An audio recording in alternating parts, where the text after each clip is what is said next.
Praise the lord.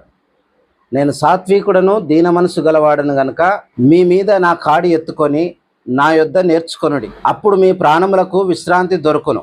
మత్తయి సువార్త 11 అధ్యాయము 29 ప్రియా దేవుని బిడ్డలారా, బాగున్నారా? ప్రభు నిన్ను నన్ను రక్షించినటువంటిది మనము ఊరికే ఉండడానికి కాదు.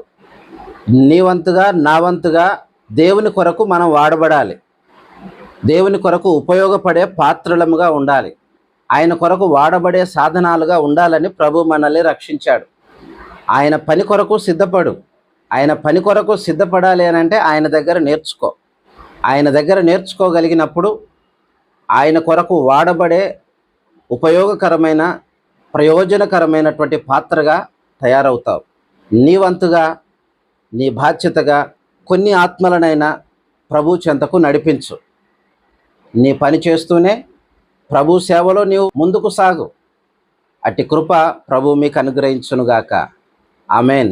God bless you.